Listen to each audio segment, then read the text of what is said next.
A very tall son named Barron. Has anyone ever heard of him? At 19, Barron Trump has broken his silence. And what he's quietly confessed will shock you. For years, he was the hidden giant at school. Barron, of course, I gotta say, he said, Dad, you gotta do me one favor. What? You have to say hello to Patrick for me. Moving under a fake name, guarded by agents, never eating lunch, never leaving a trace. But now, insiders reveal the truth. Barron regrets what happened with a classmate, a missed chance that still haunts him. Why is he reflecting on it now? What secret moment changed everything? Get ready to uncover the side of Barron Trump no one has ever seen before. Join us, setting the stage. Who is Barron Trump? Barron Trump was never meant to be an ordinary teenager. While most kids his age were figuring out social media, going to school dances, and blending into the crowd, Barron was the quiet, untouchable figure everyone noticed, but no one could reach. He was 6'9", flanked by Secret Service agents, moving through life under an alias, without leaving a single public trace. Who was this towering, silent teenager? What was he hiding? And now, at just 19, why does he admit to regretting what happened with his classmate? And what exactly is he ready to confess? Barron William Trump, born in 2006, is the only child of Donald and Melania Trump. Unlike his older siblings, Donald Jr., Ivanka, Eric, and Tiffany, who all grew up in the public eye, appearing in interviews, TV shows, and magazines, Barron was raised under an extraordinary level of privacy. This wasn't by accident. Melania Trump was known to be fiercely protective of her son, deliberately shielding him from the press, political campaigns, and public spectacle. Even as Donald Trump stormed through his presidency from 2017 to 2021, Barron was rarely photographed, rarely quoted, and carefully kept out of the media circus that surrounded his family.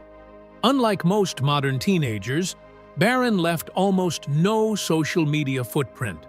There were no public Instagram posts, no viral TikTok moments, no tweet storms. In a digital age where nearly every teen's life is scattered across the internet, Barron was an exception. He existed almost entirely offline, or at least, that's how it seemed to the public.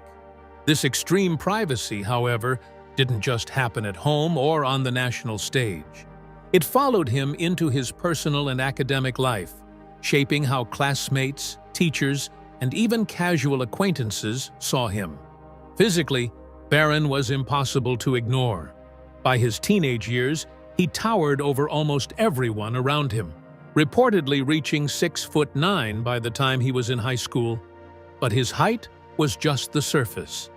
What truly set Barron apart was his presence, or rather, his distance. Classmates often described him as someone who was there, but not there. A figure who passed through the halls but stayed just out of reach. He was the kind of person who could stand just a few feet away at the vending machine, yet feel like he was living in another world. So, where did Barron go to school? Not just any prep school. He attended Oxbridge Academy in West Palm Beach, Florida, an elite institution founded by a billionaire. Oxbridge was known for its rigorous academics, carefully curated student body, and most importantly, its discretion.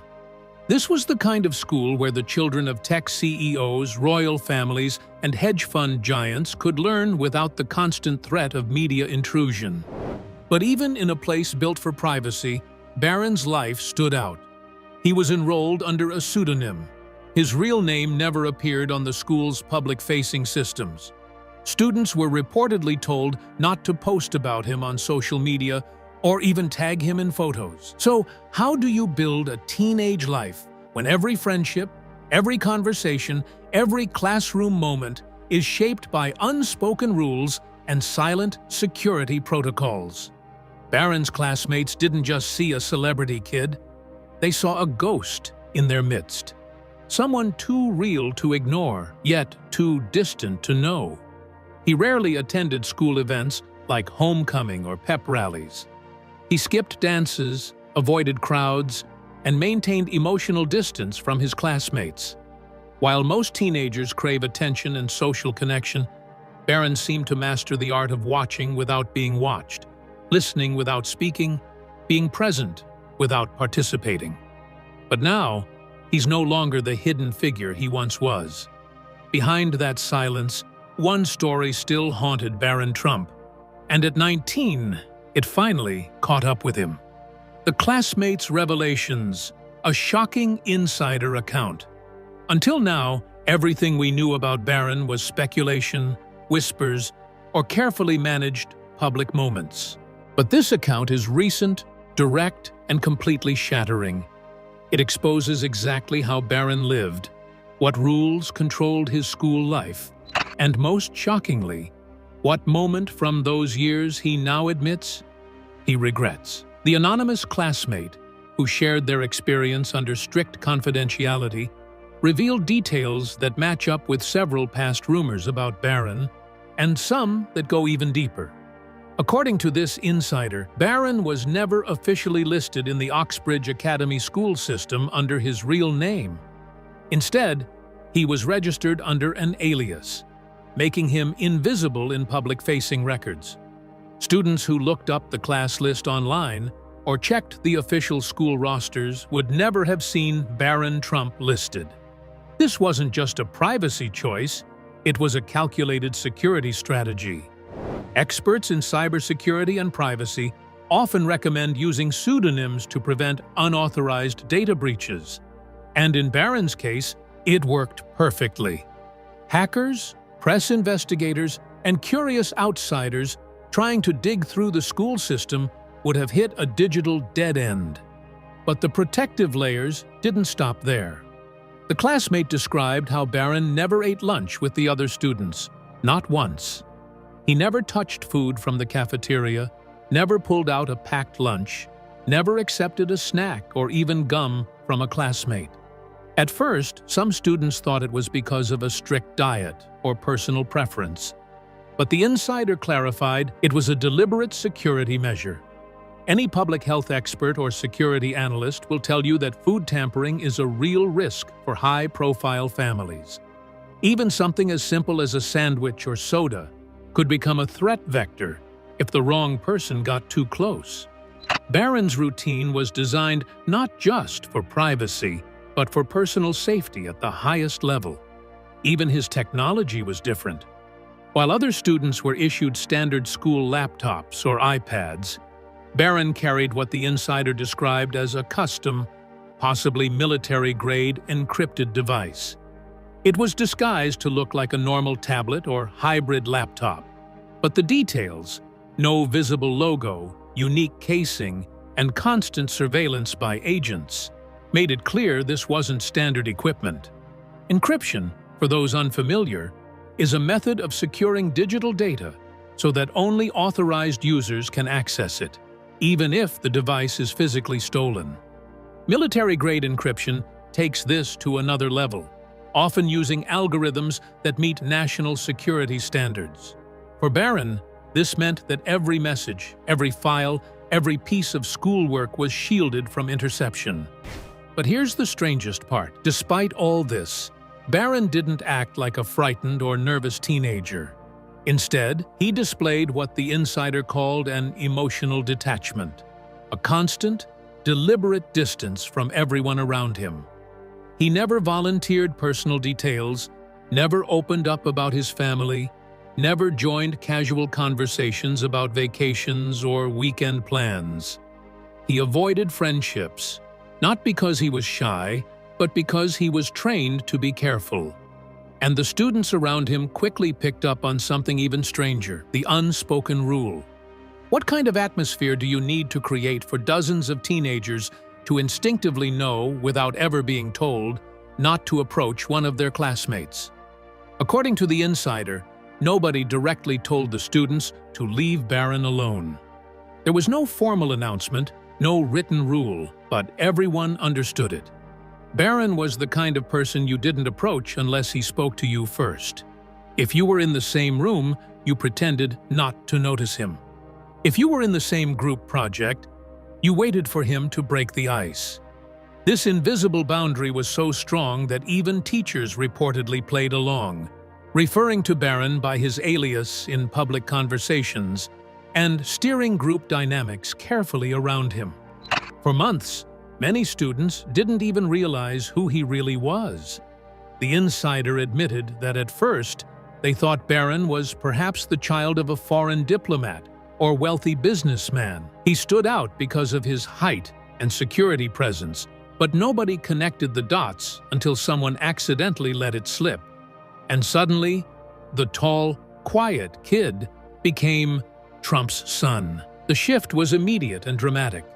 Students who had once speculated about his background now became hyper-aware of every interaction, every glance, every comment. Barron, however, didn't react. He continued to float just outside the social circle, observing without engaging, absorbing without revealing. But here's the most stunning revelation of all, the part nobody saw coming.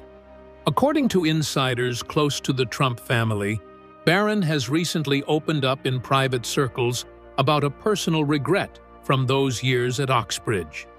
It's about something much quieter, much more human. The realization that his own walls may have cost him a genuine connection. What was this moment of regret? According to the insider, it centers on a classmate Barron interacted with during a group project. The classmate had been struggling with the material, and Barron, despite his usual aloofness, stepped in to help explain a concept. For a brief moment, there was a crack in the armor, a tiny, genuine interaction. But after the project ended, Barron withdrew completely. He ignored follow-up conversations, avoided the classmate in the halls, and went back to his usual detached routine. Years later, reflecting on this moment, Barron reportedly confessed that he wonders what might have happened if he had allowed that interaction to grow. Was it a chance for friendship? A moment of normalcy in an otherwise abnormal life?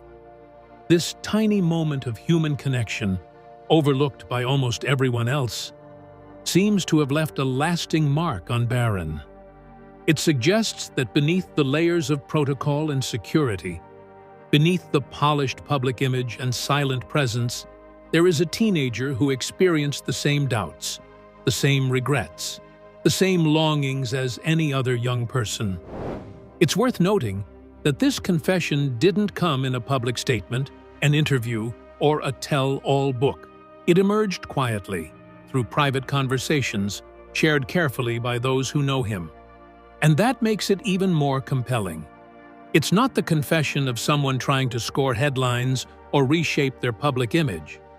It's the quiet, private reflection of someone looking back on a formative chapter of their life and wondering, what if I had let myself be just a little more human? The emotional cost of growing up in the shadows. From early on, Barron was raised in an environment unlike almost any other teenager on the planet. The Secret Service protocols that followed him weren't optional. They were part of the cost of being the son of a president. But that external security came with internal consequences. According to insiders, Barron quickly learned to calculate every move. When to speak, when to stay silent, when to smile, when to withdraw. Psychologists call this hypervigilance, a state where a person becomes constantly alert to potential threats, whether real or imagined. While hypervigilance is a survival mechanism in dangerous environments, when applied over years in everyday life, it can create a quiet but constant emotional strain. And then there was Melania. While Donald Trump was busy navigating global politics, legal challenges, and non-stop media attention, Melania focused her energy on one primary goal: protecting her son. This wasn't a vague intention. It was a deliberate, organized strategy. Melania reportedly limited Barron's public appearances, kept him off social media, avoided press exposure, and made sure that even within the Trump family, Barron remained insulated from the circus. On the surface, this strategy worked brilliantly. Barron avoided the kinds of public embarrassments, viral moments, or tabloid scandals that have defined so many political families' children. But protection comes at a price. Insiders suggest that Barron's withdrawn nature wasn't just a personal choice. It was shaped by years of careful management. While Melania's efforts shielded him from external chaos, they also created internal distance. Friends were rare. Casual conversations were limited. Emotional expression was measured. Barron learned to observe, to calculate, to control. And over time, that control hardened into habit. But cracks still appeared. One insider shared a particularly revealing moment. In a private conversation during a school discussion about family legacies, Barron reportedly muttered, almost under his breath, "I just wish people could talk to me without thinking of him." He didn't have to clarify who him was. Everyone knew. Donald Trump's larger-than-life presence loomed over Barron's identity like a permanent shadow. No matter what Barron did, whether excelling in school, developing personal interests, or simply trying to exist as an individual, he was always, in the eyes of others, first and foremost, Trump's son. This quiet admission offers a rare window into Barron's emotional landscape. It suggests that even though he maintained composure on the outside, on the inside, he struggled with the burden of inherited identity.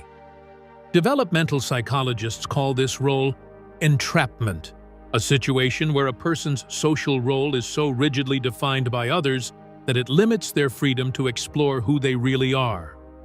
In Barron's case, being Trump's son wasn't just a label, it was a trap, locking him into expectations, assumptions, and social dynamics he couldn't easily escape. So, did Barron ever regret not breaking free sooner? Did he ever wonder what might have happened if he had pushed against the walls, if he had taken risks, if he had stepped out of the carefully constructed shadows of his life? We don't know the full answer, because Barron has never spoken about these topics publicly.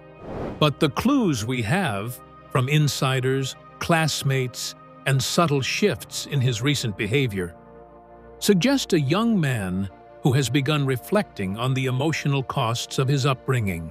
As one source close to the family put it, Barron has always been incredibly controlled, incredibly composed. But as he's gotten older, there's been more curiosity, more reflection. He's starting to think about what he missed. This is not about blaming his parents or resenting his security team. It's about recognizing that living in a tightly managed, high-stakes environment leaves little room for the messy, unpredictable, but deeply human experiences that define adolescence. Friendships that start awkwardly and deepen over time. Conversations that go off script. Mistakes that lead to growth. These are the moments that shape a young person's emotional development.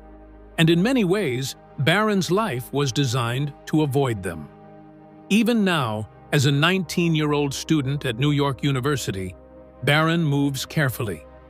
He avoids the dorms, returning instead to Trump Tower. He maintains high levels of privacy, limiting personal contact and keeping his social circle small. But there are signs of change. Barron has been seen attending private tech panels, engaging in advanced discussions on artificial intelligence and data privacy. He's advising his father's political team on how to connect with younger voters, offering insights into digital platforms and generational trends. In these moments, we see not just a guarded young man, but a thoughtful, strategic mind beginning to assert itself. And yet, beneath the public image, insiders say that Barron's reflections on his past still linger. The regret he's quietly expressed about missed friendships or avoided connections is not about scandal. It's about humanity. It's the realization that despite all his control, all his calculated moves, he is still a person who wants to be seen, understood, and known for who he really is, not just as an extension of someone else's identity. Life after Oxbridge, a new chapter at NYU. When Barron Trump made the decision to attend New York University's Stern School of Business in the fall of 2024, it sent quiet but unmistakable ripples through circles that had been closely watching his next moves. For years, many assumed that if Barron pursued higher education, he would follow in his father's footsteps and attend the University of Pennsylvania's Wharton School, the same institution that helped shape Donald Trump's business identity. But Barron did something unexpected. He stepped away from the family script. His choice of NYU Stern was a strategic, deliberate break from legacy, from expectation, and from a path that had long been laid out before he was even old enough to make his own decisions. On paper, the decision makes sense. NYU offers one of the world's top business programs, situated in the heart of Manhattan, just a short drive from Trump Tower. For Barron, that meant access to a rigorous academic environment, a deeply urban setting with built-in anonymity and proximity to his family's power base, all without having to sign up for the weight of Wharton's Trump family connections. But here's the bigger question. Was this just a smart academic move, or was it Barron's first real declaration of independence? From the moment Barron stepped onto the NYU campus, the security presence was unmistakable. While most students carry backpacks and walk freely between classes, Barron's daily routine is shaped by tinted black SUVs, undercover agents blending into the crowd, and careful route coordination. To an outsider, it might look like overkill, but anyone familiar with Secret Service protocols knows that when it comes to the immediate family of a former president, every detail matters. These agents aren't just bodyguards. They are trained specialists in risk assessment, surveillance detection, and emergency response. Their job is to manage both visible and invisible threats, ensuring Barron can move through public spaces without drawing unwanted attention, or at least without being exposed to unnecessary risk. But this heightened security comes at a personal cost. For most students, college is a time of expanding social networks, of late-night conversations, of impromptu group hangouts. For Barron, social access is limited by necessity. According to sources familiar with his situation, Barron cannot simply hand out his personal phone number to classmates. Instead, he relies on alternative channels, particularly online gaming platforms like Xbox and Discord, to maintain casual connections and social interactions. These platforms, originally designed for collaborative gaming, have become surprising lifelines for Barron, offering him a way to engage with peers while maintaining necessary privacy barriers. This subtle shift in how Barron presents himself has been reflected in his public appearance as well. Gone are the stiff, formal outfits and carefully staged photo moments from his younger years. At NYU, Barron has adopted a more casual, relaxed style. Polo shirts, khakis, simple jackets. The change isn't just about clothes, it's about signaling. Fashion psychologists often point out that clothing choices are among the most immediate ways individuals communicate identity, intention, and mood. For Barron, shifting toward a more typical college student wardrobe could be part of a broader effort to rebrand himself, not as the hidden Trump heir, but as an independent young adult charting his own course. According to insiders, part of the answer may lie in the contrast between Barron's old and new environments. At Oxbridge Academy, he was surrounded by structures designed to isolate and protect. At NYU, despite the continued presence of security, he is immersed in a much larger, more chaotic, and more open social world. Every day, he is exposed to students with wildly different backgrounds, worldviews, and life experiences. People who have no investment in his last name, no obligations to tiptoe around his presence. For the first time, Barron has the chance to engage on more equal footing, to test the waters of personal connection without the suffocating weight of constant management. But insiders caution that Barron's efforts to redefine himself are not without risk. Moving away from inherited identity requires not just strategy, but emotional courage. It means confronting past patterns, recognizing where old defenses no longer serve, and making conscious choices about when to open up and when to hold back. The bigger mystery, though, is what comes next. Will Barron eventually expand his public presence, stepping into media, business, or even politics? Or will he continue to operate quietly, influencing from the sidelines without ever fully entering the spotlight? In this way, Barron Trump's life after Oxbridge is not just a new chapter. It is an entirely new story, one that is only beginning to unfold. Barron's growing influence, quiet power moves. While most media attention has remained fixed on Donald Trump's political moves, legal battles, and public rallies, Barron has been working behind the scenes, not as a passive observer, but as an active contributor. What's most surprising is that even at 19, Barron has reportedly begun to play a role in shaping strategies that reach beyond his own life, into his father's political world, and into the fast-evolving landscapes of technology and business. According to insiders, Barron has provided key advice to his father's political team, particularly when it comes to understanding and engaging with Generation Z, the rising cohort of voters shaped by social media, memes, and fast-moving online trends. While Donald Trump's public image has often centered on traditional rallies and confrontational press moments, Barron reportedly encouraged his father's team to pivot toward podcast appearances, viral short-form content, and targeted digital strategies designed to capture younger audiences. This isn't just guesswork. It reflects Barron's first-hand experience of the platforms, languages, and subcultures that shape his own generation's thinking. For a political operation used to top-down control in legacy media battles, Barron's input offers something rare: authentic, inside knowledge of a demographic that often resists conventional outreach. Analysts call this generational segmentation, the strategic adjustment of political or marketing approaches to match the specific values, humor, and media preferences of different age groups. Barron's suggestions are not just about trends, they are about recalibrating communication for an audience that processes information through platforms like TikTok, Twitch, and Discord, rather than cable news or long-form speeches. But Barron's interests extend well beyond political advising. Behind closed doors, he has been spotted attending private tech panels focused on artificial intelligence, machine learning, and data privacy, fields at the cutting edge of both opportunity and controversy. These events, often invitation-only, bring together academics, entrepreneurs, and policymakers to debate how emerging technologies will reshape everything from labor markets to personal privacy to global security.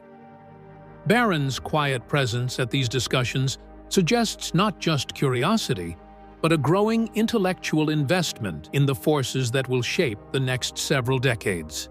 Why would Barron, someone raised in the shadow of traditional wealth and power, immerse himself in the complex, often opaque world of advanced technology? One theory is that Barron understands something fundamental about the future. While his father's generation built influence through media spectacle and real estate empires, his generation's influence will be defined by control over data, algorithms, and the invisible architectures of the digital world. In other words, the next frontiers of power are not towers or television networks. They are the platforms and systems that govern how information flows and decisions get made.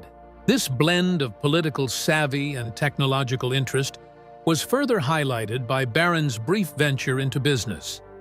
In July of 2024, he co-founded Trump, Fulcher, and Roxburgh Capital Inc., a real estate company focused on high-end properties, including golf courses and luxury developments. While the company was quietly dissolved after the 2024 presidential election, insiders suggest that the experience offered Barron a testing ground for understanding how to navigate both opportunity and risk in the business world. It's worth noting that the dissolution wasn't seen as a failure, but rather as a strategic pause, with discussions already underway about relaunching or pivoting the venture in the coming year.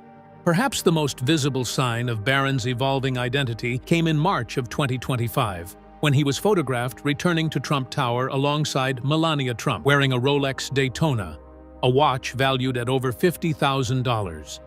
To outsiders, this might look like a simple fashion upgrade, a sign of personal wealth, or youthful indulgence. But for those familiar with the dynamics of public signaling, the choice of such a watch carries deeper meaning. In social psychology, this is known as status signaling, the use of visible symbols like luxury goods to communicate one's position, intentions, or readiness within a social hierarchy. A Rolex, especially a model as iconic and high value as the Daytona, is not just a timepiece, it's a statement. It signals not just wealth, but a certain level of self-possession, confidence, and readiness to engage on the adult stage. For Barron, stepping out in this new, polished image marked a clear shift. He was no longer just the protected son, the carefully hidden teenager. He was, for the first time, projecting the image of a young man ready to claim space, to participate, to be seen. But here's where the story turns, and where the mystery deepens. Despite these confident, forward-looking moves, insiders say that one personal regret continues to haunt Barron. Beneath the polished exterior, behind the Rolex and the strategic business moves, there remains the quieter, unresolved question of what was lost in his earlier years. The friendships never formed, the conversations never had, the emotional connections that were set aside in the name of security, protection, and control. This regret is not about public scandal or political failure. It is about something far more personal and universal. The human need for connection, for belonging, for being seen not as a symbol or a security challenge, but as a whole person. Psychologists refer to this as attachment longing, the deep-seated desire to form meaningful, reciprocal bonds, especially during formative years. For Barron, the tension between his emerging influence and his lingering emotional questions creates a fascinating paradox. The more power he gains, the more he seems to reflect on the softer, quieter aspects of life that power can never fully replace. This tension is what makes Barron's story so compelling. On one level, he is navigating the worlds of politics, technology, and business with growing skill and confidence, offering insights and making moves that signal real agency. On another level, he is still grappling with the shadows of his past, the walls he built, the walls built for him, and the small but meaningful regrets that come from a youth spent half observing, half participating in the world around him. Thanks for watching. If you enjoyed this, don't forget to like, comment, and subscribe. Click the next video for more exciting content.